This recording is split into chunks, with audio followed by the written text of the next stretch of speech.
अस्सलाम वालेकुम my YouTube family, कैसे हैं आप सब। उम्मीद करती हूँ ठीक होंगे। मैं आप सब की दुआओं से भी ठीक हूँ।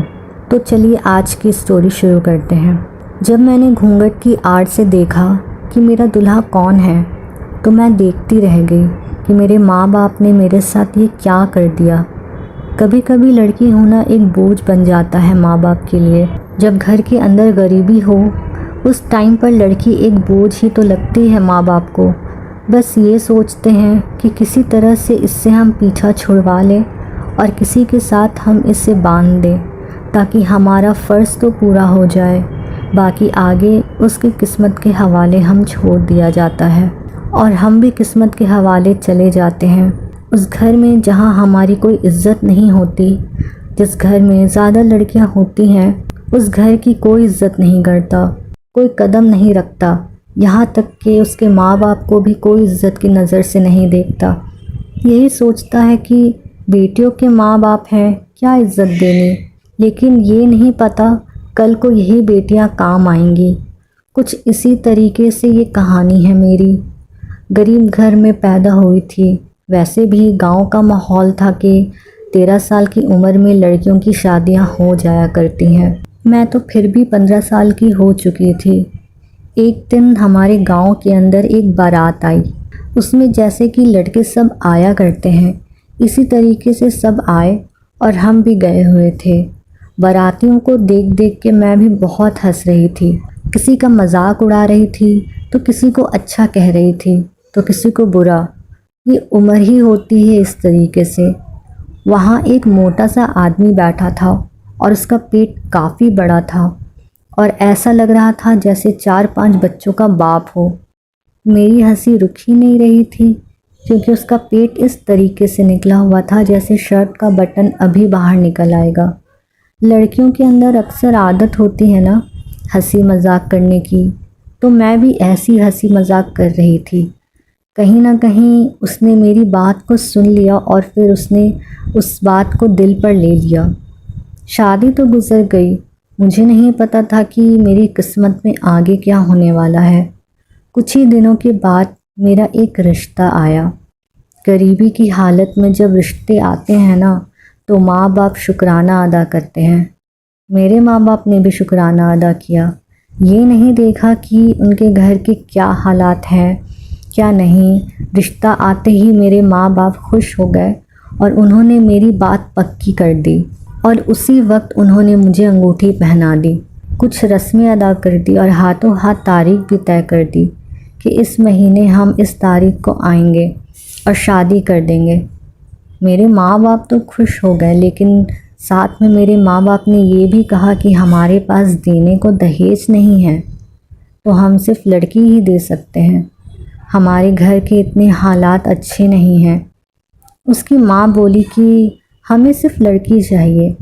माँ देखने में भी बहुत तेज़ लग रही थी, लेकिन बस किस्मत होती है माँ बाप के आगे मैं कुछ नहीं कर सकी, बस चुप रह गई। क्योंकि उसी टाइम पर उसने बैठ कर के 2-3 बातें ऐसी कह दी थी जो दिल को चुभ रही थी। गरीबी की हालत में अगर कोई लड़की को ले जाता है तो वही बहुत बड़ी बात होती है। वैसे इन्हें थोड़ा बहुत तो देना चाहिए। कुछ इस तरीके से बातें चल रही थी और मैं चुप थी। मैंने उनके जाने के बाद अपनी अम्मी से भी कहा। मेरी अम्मी ने कहा कि ऐसे ही करते हैं, जितना हमसे बन पड़ेगा हम दे देंगे। थोड़ा बहुत अम्मी ने सामान लेकर रखा था मेरे लिए, थोड़ा बहुत आसपास वालों ने भी दिया। इस तरीके से दहेज का तो इंतज़ाम हो गया।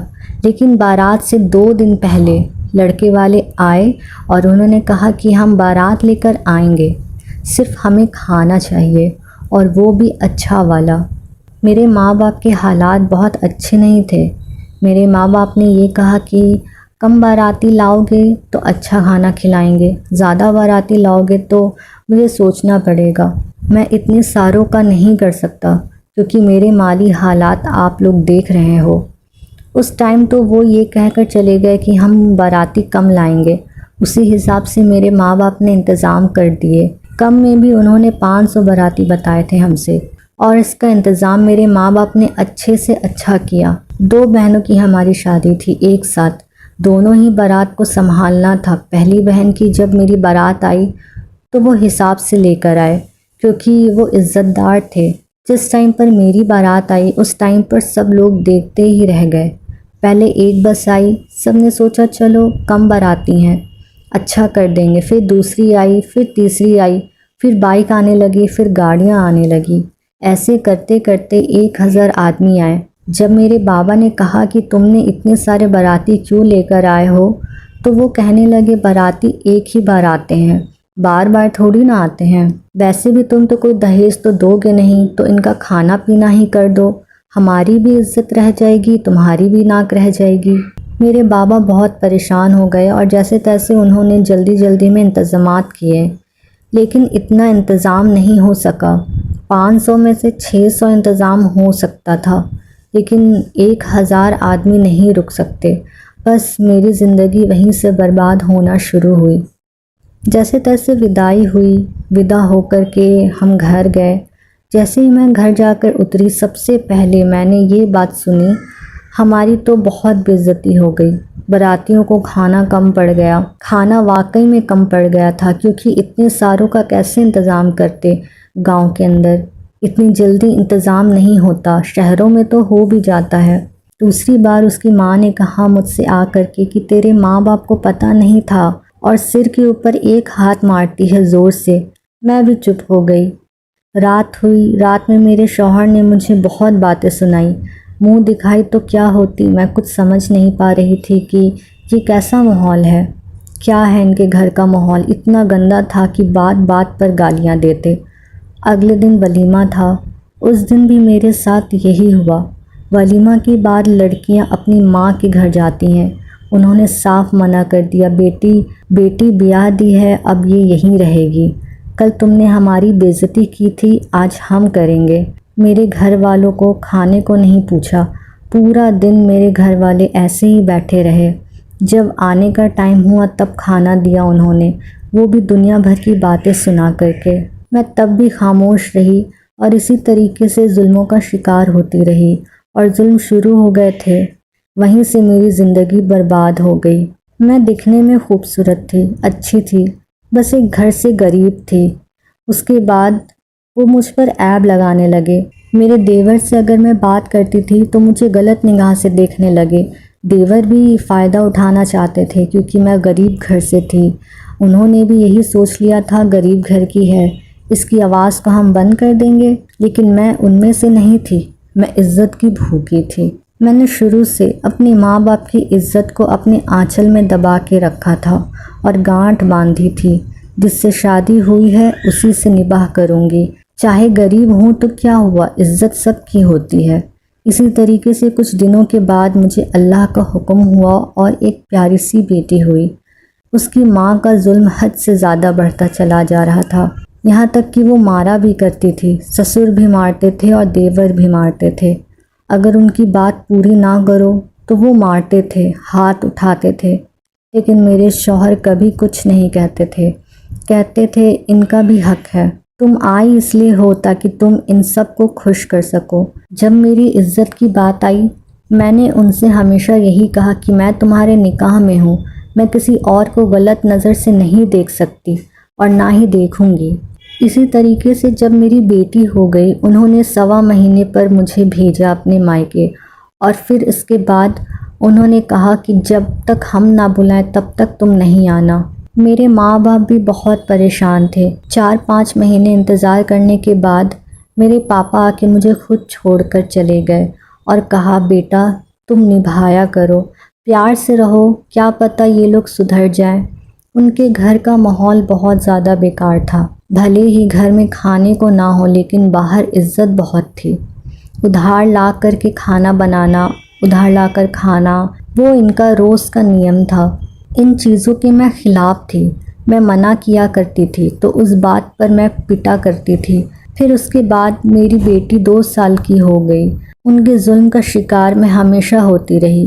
रात दिन पिटा करती। खाना मिल गया तो खा लिया, नहीं तो कोई बात नहीं। ना माँ के यहाँ जाने दिया करते थे और ना ही मुझे बाहर निकलने देते। घर के अंदर ही रह सकती थी।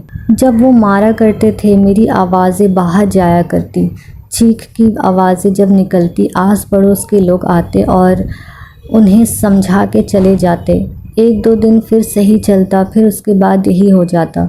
यही देखते देखते वक्त गुजर गया और मेरी गोद में दूसरी बेटी भी हो गई।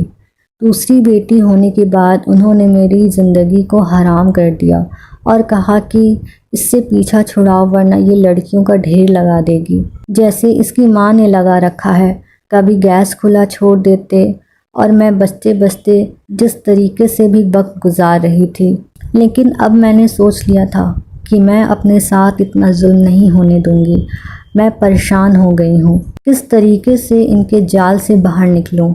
कई बार मैंने निकलने की कोशिश की लेकिन निकलने भी नहीं देते थे और जीने भी नहीं देते थे। बस ये सोचते थे कि किसी तरीके से हम इसको मार दें या ये मर जाए और इसके बाद हम अपने लड़के की दूसरी शादी कर दें।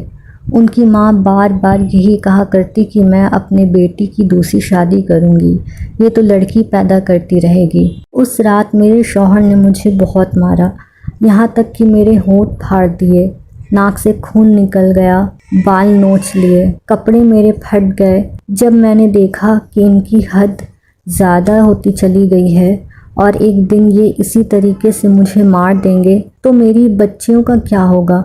बस उस दिन मैंने हिम्मत जुटाई अपने अंदर। जब रात को सब सो गए मैं चुपके से अपनी दोनों बच्चियों को मैंने गोद में लिया और बगैर कोई कपड़ा लिए मैं उस घर से चुपचाप से निकल गई। मेरे पास थोड़े बहुत पैसे थे। मैंने ये सोच लिया था कि अब इस नर्क में कभी नहीं आऊँगी, क्योंकि इतना पीटना, इतना जलील होना हमेशा का मैं बर्दाश्त नहीं कर सकती।